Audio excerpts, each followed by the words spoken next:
O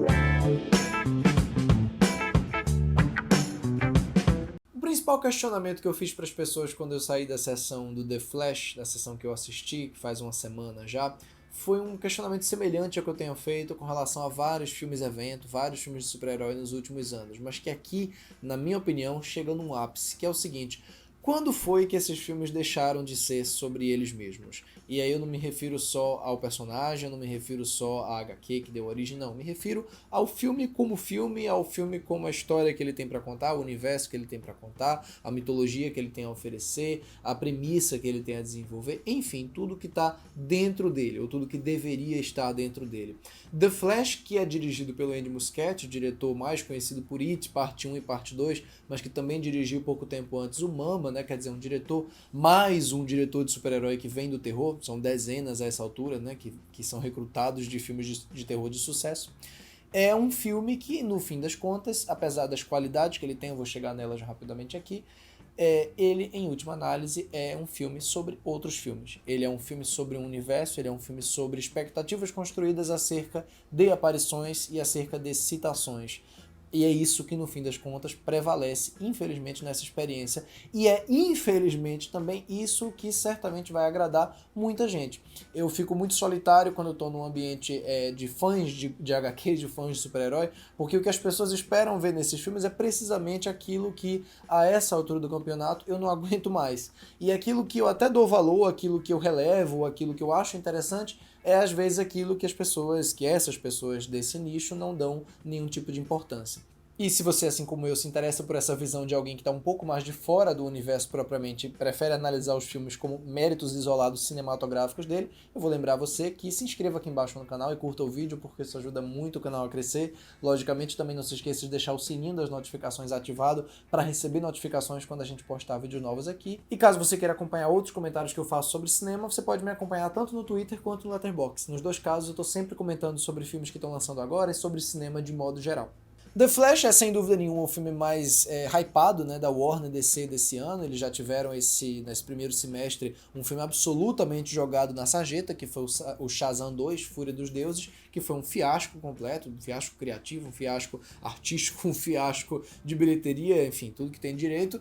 E mais pra frente eles têm alguns lançamentos importantes, como Besouro Azul e Aquaman 2, mas esse daqui, lógico, é aquele que reúne a maior expectativa dos fãs por conta das aparições do Batman, do Batman do Michael Keaton, do Batman do Ben Affleck, né, personagens que já foram aí anunciados nos trailers, que não é spoiler falar, né, e outras possíveis aparições que, enfim, podem ou não existir. Eu não vou falar aqui sobre elas, porque realmente não é o que me interessa indo ver um filme como esse. Como eu falei na abertura, o que eu quero ver quando eu vou ver um filme como The Flash é um filme do The Flash. Seja ele envolto em outros personagens do universo ou não, mas que seja um filme que se baste como experiência formal, como experiência gráfica, como experiência dramática, já que a gente está falando aqui de narrativas, né, de filmes que vão contar histórias. A história, e aí é onde entra a parte bacana e trágica ao mesmo tempo, na minha opinião, de The Flash, é muito interessante até, né? Para quem não sabe, aqui a gente vai ter uma tentativa de mudar o passado através desse recurso do personagem, né, de viajar muito mais rápido do que a velocidade da luz e conseguir, portanto, encontrar buracos no tempo para entrar neles, né? E daí você tem a primeira grande alteração que é feita aqui, e isso, lógico, vai provocar um grande caos no universo, vai provocar um grande colapso, né? Os mundos vão colidir e aí coisas vão acontecer e aparições vão acontecer, logicamente. E aí a gente tem todo um segundo ato voltado especificamente para isso. Não é spoiler, os trailers já se encarregaram de mostrar isso, portanto eu não estou falando nada aqui que ninguém saiba. Mesmo que sim, seja uma premissa datada e muito feita e refeita, é muito interessante ver essa ideia, essa premissa se concretizando do Barry, o personagem interpretado pelo Ezra Miller, dispensa questões pessoais em relação a ele, que é um bom ator, que funciona bem no personagem, na minha opinião, independente de qualquer coisa, se vendo no espelho através do Barry de outro tempo, né? Através do Barry de uma realidade em que certas coisas não aconteceram. A tentativa dele de entender a si mesmo e o aborrecimento crescente dele com o fato dele ser uma pessoa incrivelmente irritante é uma premissa muito boa por si só e que na maneira como é feito aqui, na maneira como o Andy Muschietti consegue controlar a encenação, tem sim momentos genuinamente interessantes, principalmente na parte mais dramática do que na parte cômica. Nada contra o Ezra Miller no registro da comédia, mas mais uma vez aqui a comédia tem aquele tom de algoritmo, né? Tem aquele tom de uma piada que é feita com base numa fala solene de alguém que é interrompida, ou com base numa referência pop qualquer, enfim, então não tem nada, na minha opinião, que destaque The Flash do ponto de vista da comédia de qualquer outra coisa que seja feita, tanto no universo Marvel quanto DC a essa altura do campeonato. Mas no drama desse personagem, né, e na relação dele com ele mesmo, eu acho que a gente tem até uma ideia interessante que é razoavelmente bem trabalhada pelo filme. Não acho que seja totalmente descartável de jeito nenhum e acho que o ator segura bem. Assim como outras interpretações que estão aqui no filme também conseguem lidar bem com esse registro. Definitivamente não é um desses filmes em que as interpretações me causam qualquer tipo de irritação, né?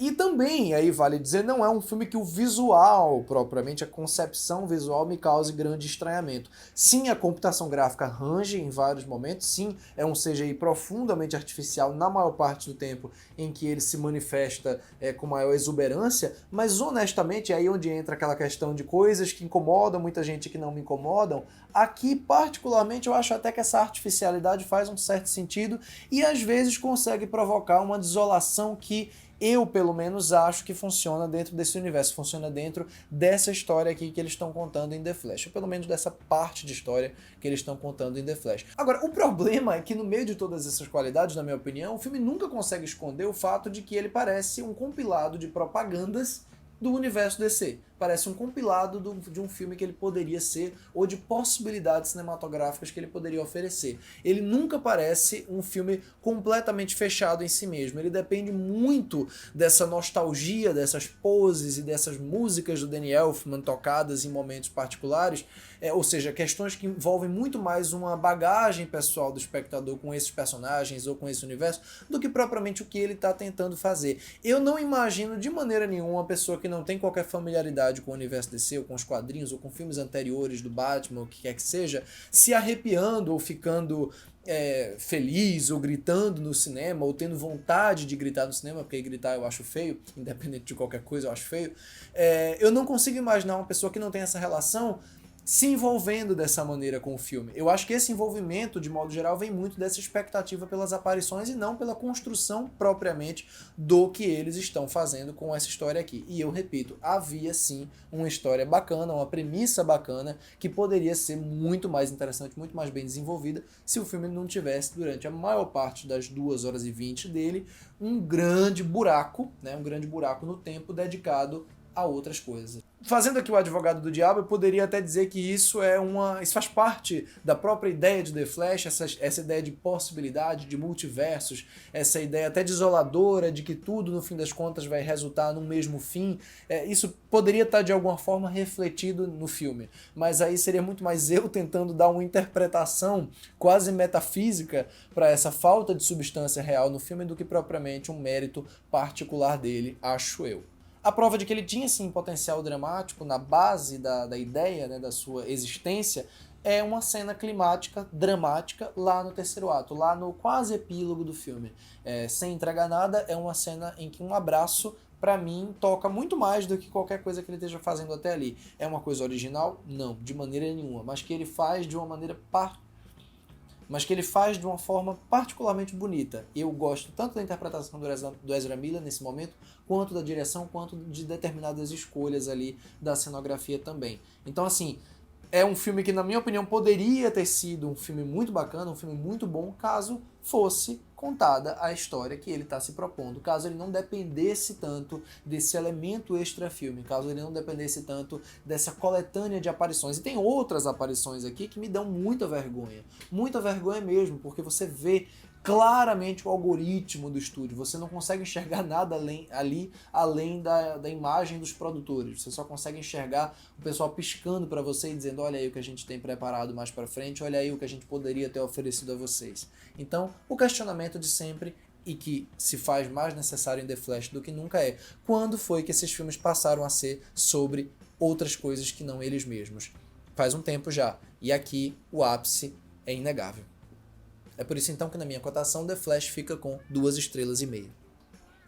E é isso, eu espero que vocês tenham curtido essa crítica. Se discordam, se concordam, comentem aqui embaixo o que vocês acharam de The Flash. Estamos aqui para discutir, para ter cada um as nossas opiniões. Ninguém tá errado nem certo, vamos lembrar sempre disso, tá, gente?